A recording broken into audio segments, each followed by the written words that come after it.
I'm going to drop my slides into the chat and give me a moment to get them on the screen. My slides are in Google, so I was really quite worried this morning. Well, thank you for the invitation. I wish I could be in Milan right now talking to you in person, maybe meeting, in a cafe later on to argue about this presentation, but instead I'm in my home office, bunkered down, trying to avoid my fellow Americans as we continue to botch our response to this pandemic. But the pandemic's not all bad. I didn't have to endure a long flight. I didn't even have to put on pants, although I assure you that I did. I'm fine. But many of my fellow citizens are not. And that's really what this talk is about. We're in the middle of an apocalypse, like you might read about in science fiction. Science fiction writers like to write about parallel realities in which people lead parallel lives that don't touch. But we find ourselves in perpendicular realities, realities that are racing away from each other at right angles. And to understand these perpendicular realities, we won't start in December 2019 when we first became aware of COVID-19. Instead, we're going to start 40 years ago with Alvin Toffler's book, The Third Wave. In 1980, Toffler envisioned a near future in which people could work white-collar jobs out of their own homes.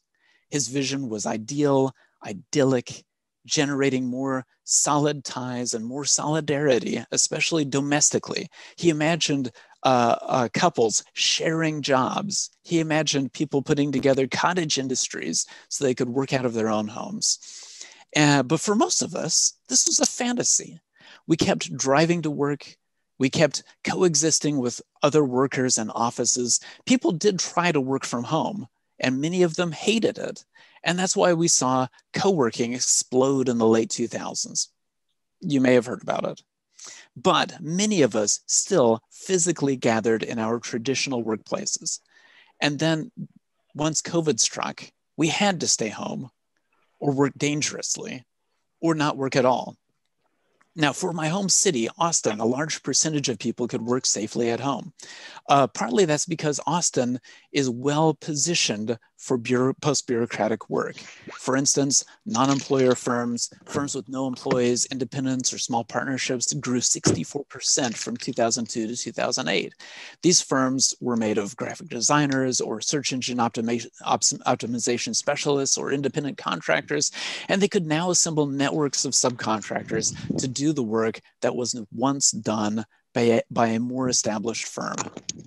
And this trend was aided by the fact that work and the world is growing ever more literate. Writing is maybe our most useful and flexible tool. It makes its way into every aspect of our lives, saturating them to a degree that it has never done before. It turns out for 98% of human history, we didn't have writing. We finally invented it in 3200 BC as a hacked together accounting system for elites. But now we have nearly universal literacy. And that means that the overwhelming majority of elementary school kids learn a basic level of reading, writing, and textual problem solving. And that's a big deal. In 1870, 20% of people at or above the age of 14 were illiterate, unable to read or write in any language. By 1979, that number in the US dropped to only 0.6%. So literacy is a big part of our toolkit. When we face a problem, we often reach for a textual solution. And we see the results in other changes of work.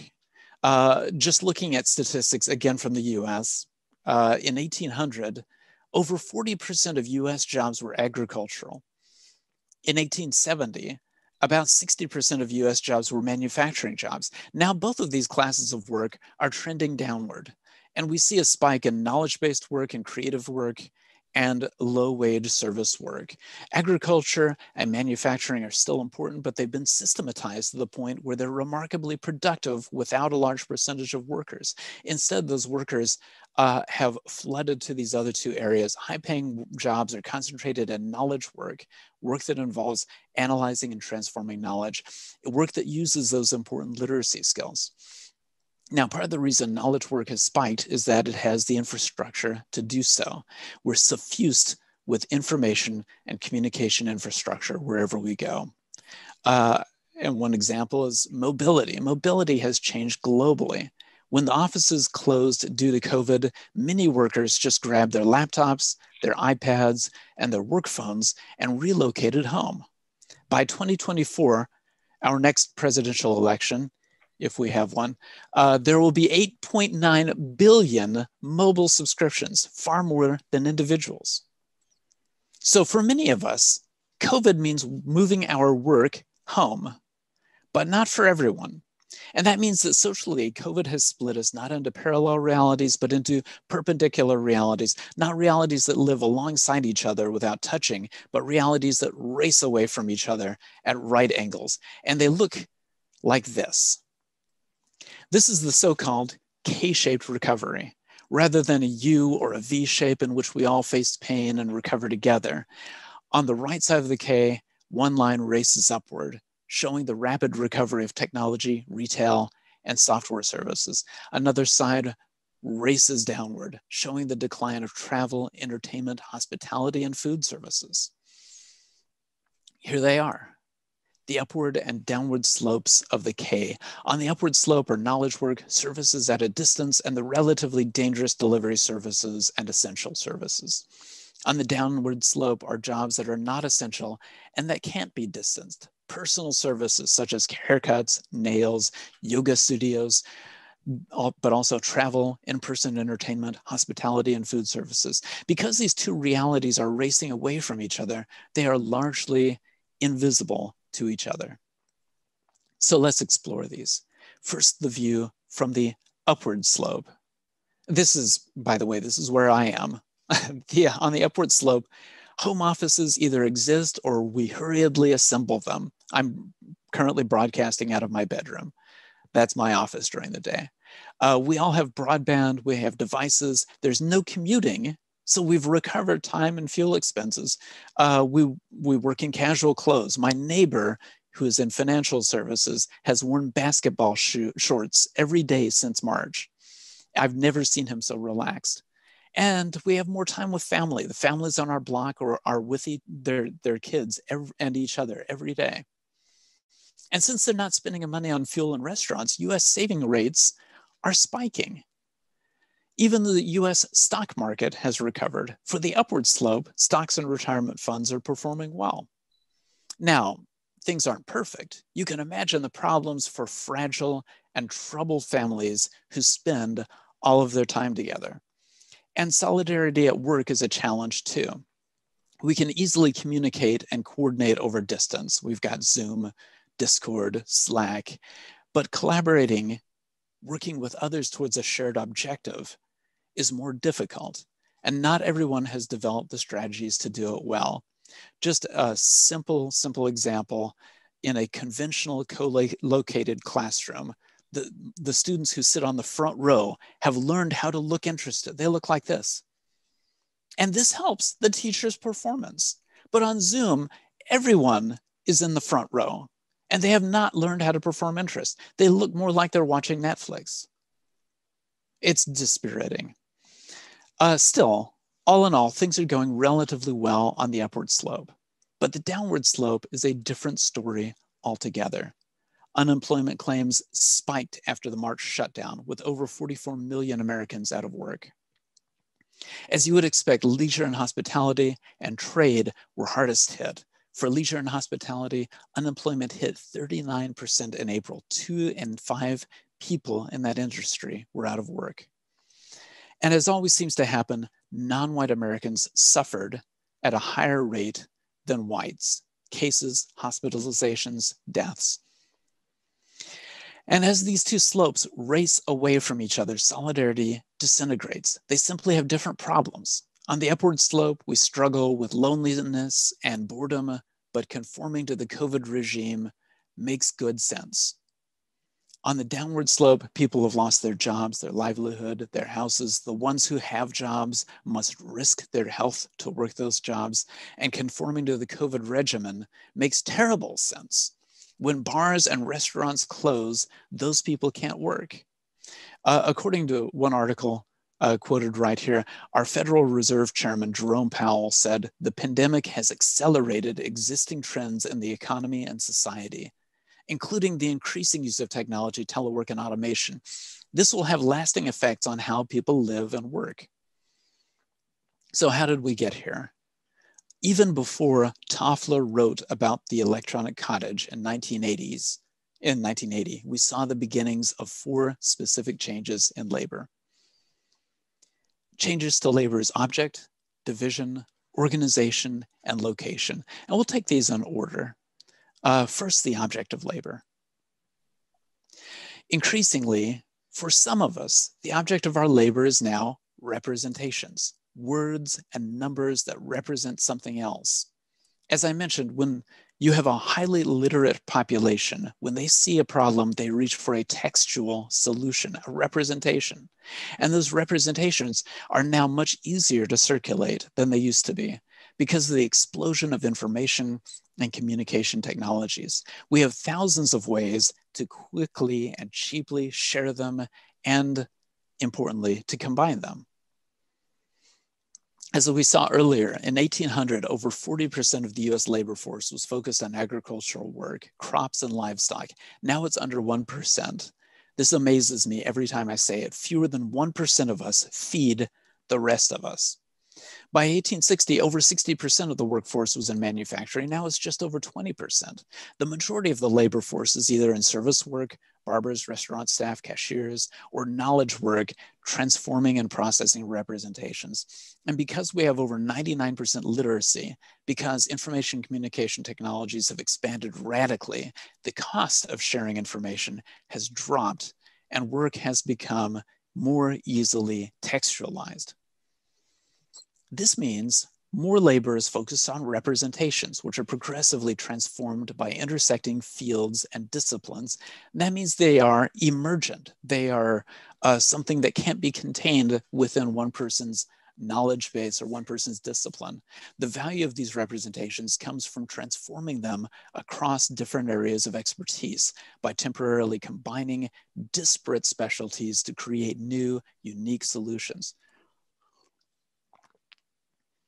Okay, here's where we find the upward slope. For many jobs, these representations can circulate anywhere as long as the worker has the correct information communication technologies, broadband internet, and a place of work.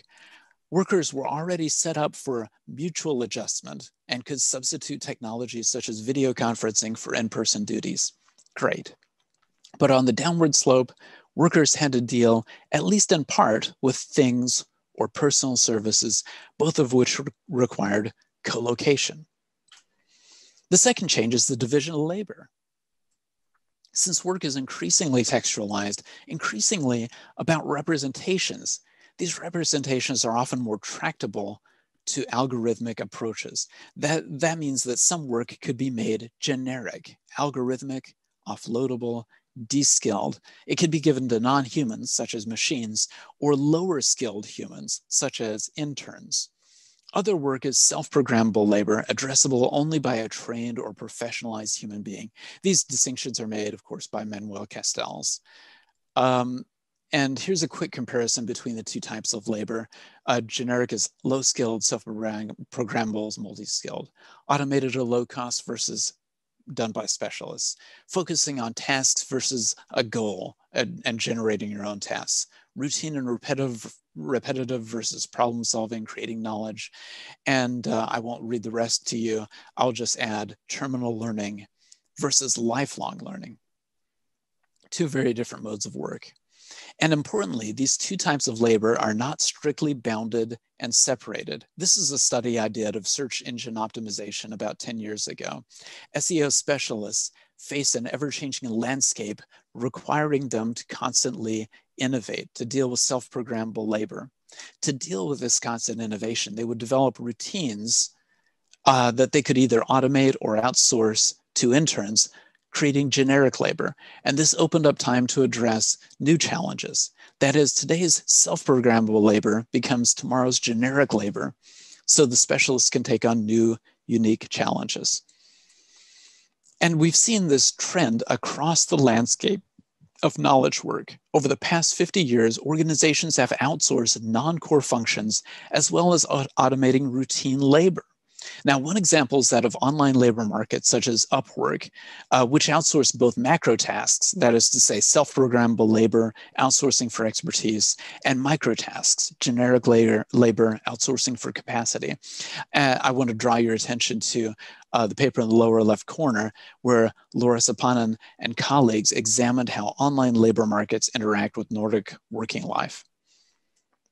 Now, so on the upward slope, workers whose jobs were self-programmable tended to work from home. Necessary workers who had generic skills kept their jobs, but had to be co-located, and they were in danger. Healthcare workers and teachers fit both categories. On the downward slope, workers whose jobs were both generic and unnecessary lost their jobs. Number 3, the way labor is organized. Labor that has become increasingly representational and increasingly self-programmable has been organized differently. Barley and Kunda in 2001 termed this type of labor organization post-bureaucratic, although we could use other terms such as networked and ad hocratic. Think about those organizations that have shed non-core functions over the past 50 years. And the sole proprietorships and small businesses that have been enabled by ICTs, information communication technologies, and generic labor. More work happens across bureaucracies, organizations, hierarchies, and disciplines. And this partly means that work is projectified, that is to say, organized around a project, not a department or a specialty. So leadership rotates through the life of the project with different specialists driving the project at different times. When the project is done, the assemblage disperses. This change in organization means that a given specialist might be working on different projects with different teams at the same time. As Jure Engström argues, labor is no longer mainly in reasonably well-bounded, although interlocking and network structured units. And he says the boundaries and structures of activity systems seem to fade away. We see context collapse as a specialist might orient to several distinct projects, sometimes sharing solutions between them.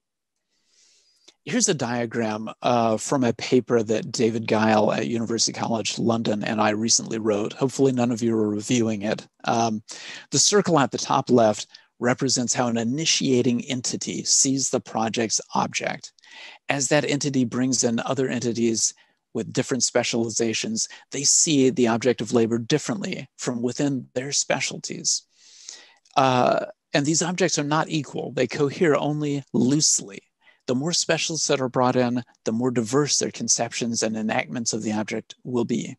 For instance, imagine a technology innovator who wants to become an entrepreneur, commercializing her technology. To make this happen, she needs to find an unsolved problem that the innovation will solve for a specific market. That means she has to seek people with expertise in that market, in marketing, in funding, in technical aspects. She also might have to pivot several times, finding different problems to solve and continually dropping some specialists and adding others before she can find a market fit. After several cycles, with several specialists rotating in and out, the project is completed. And hopefully the object coheres enough to endure as this team of specialists disperses. Now, that doesn't mean that bureaucratic work is going to disappear. Post-bureaucratic work is built on the foundations of bureaucracies. For instance, you don't want a temporary heterogeneous coalition guaranteeing the quality of your water supply, or your legal system, or your election system. So on the upward slope, we see a lot of post-bureaucratic work, specialists working on projects, as well as necessary bureaucratic work, such as utilities and the food supply chain. On the downward slope, we see work that isn't considered necessary. Now, finally, this brings us to labor's location. Because much labor is representational, and because representations can circulate cheaply due to information communication technologies, much labor is distributed globally. One example we saw earlier was online labor markets. At the same time, the results of the labor have to be localized to work within a specific location. Huatong Sun has a great book out this year, 2020, in which she talks about how this tension, glocalization, affects social media design. Another case of this tension in labor's location, of course, is that of co-working spaces, shared working environments in which independent knowledge workers, such as freelancers, gather to create knowledge and benefit from it, working alone together. Co-working spaces are quite flexible. They adhere to principles of community and collaboration, although as Zlatko Bodrozic, Giuseppe Scarrati, Silvia Ivaldi, and I have argued, these terms are quite underdefined. Almost anything seems to be able to fit under community and collaboration. Alessandro Gandini argues strongly that co-working spaces are occupied by both precarious workers and new entrepreneurs. He says, quote, contradictorily coexisting with different attitudes in the same relational milieu, unquote. That is, even though co-working is about community, co-workers may be living in perpendicular realities as well, having trouble finding common ground on which to build solidarity. As the burgeoning literature on co-working spaces argues, these spaces can function in a lot of different ways as a Schelling point, helping potential partners to find each other so they can exit the co-working space together, as psychological support for people who are learning outside of a physical location, as a new managerial business model, as an innovation center, as Capdevila says, and on and on. Co-working spaces are meeting different, often contradictory needs because they're such a new phenomenon reacting to radical changes in how we work. Surprisingly, at least one business in Austin has recently switched their business model from a yoga studio, which is location-based, low-priority service work, to a co-working space, location-based, but it's higher priority, serving people who suddenly have to work outside the office. And just a quick side note, co-working spaces really took off in the wake of the 2008 financial crisis, when commercial rental rates were low and people who were newly out of work sought to establish their own businesses. As the economy recovered, so did rental rates, so co-working spaces tended to become integrated with other businesses to create some stability. It's possible that we will see another co-working renaissance as the post-COVID recession drives down rental rates and as more workers become used to working away from the office. So again, we see a separation between work that's physically relocatable and work that is tied to a specific location. And COVID has thrown these four changes into sharp relief. It didn't create them. They've been in the works for a long time, but it's thrown them into sharp relief, and we're seeing the results. One result is a crisis in solidarity. And when I say solidarity, I don't mean the WHO clinical trial for COVID-19 treatments, which is called solidarity. I mean the ties that bind people together in a society, the recognizable shared interests that allow us to agree on an underlying social compact. Imagine the ties that are being stretched and broken as these perpendicular realities race away from each other. Ferdinand Tönnies speaks of solidarity in terms of Gemeinschaft, community, ties of blood, marriage and friendship, thick trust, and Gesellschaft, society, ties of different people living together, thin trust.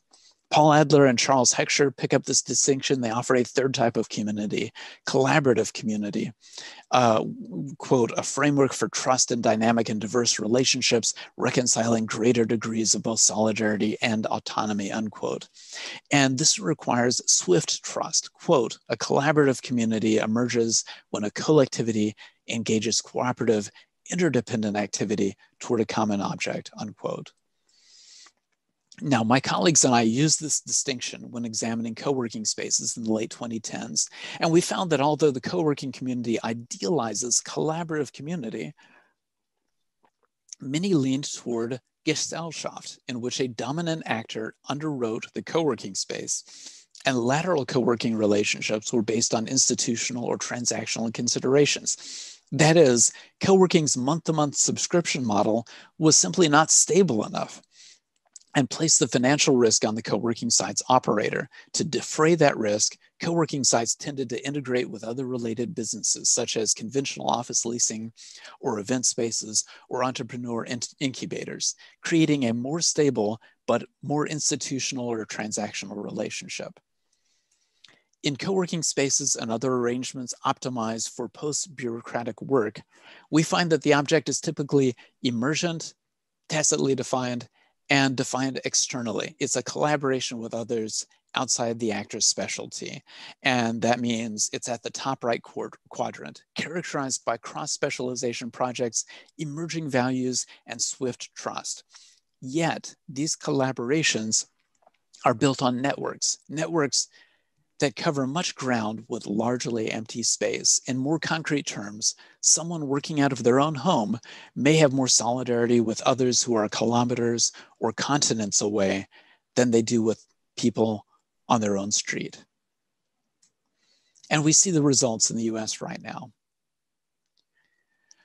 Distrust in institutions have reached a high point in the US. Many people simply either don't believe in COVID or believe that a 2% death rate is acceptable. Here we see a Trump rally just before the end of the campaign in which unmasked supporters showed their allegiance to him by crowding together. Trump had high support among white males without college degrees, and his followers tended to downplay or dismiss the severity of COVID-19, which has killed almost 300,000 Americans in just this year. Here we see a Biden drive-in event. People stay in their cars or wear masks. Biden has high support among non-whites, those with college degrees, and women. And it's as if these two constituencies live in two different worlds, two perpendicular lines, two realities racing apart at right angles, with bonds of solidarity stretched or snapped completely. And even as we come to the other side of the pandemic, it's not going to be the last. These changes that we have been seeing are baked into the cake. Whether we have a pandemic or not, we're still going to have these perpendicular lines. So the question is, how do we reintroduce solidarity? And unfortunately, I don't have an answer, just questions. So what I want to do is to leave these questions up as we begin our question and answer period. If you have workable answers, if you have an idea about what to do, please tell us. Thank you very much.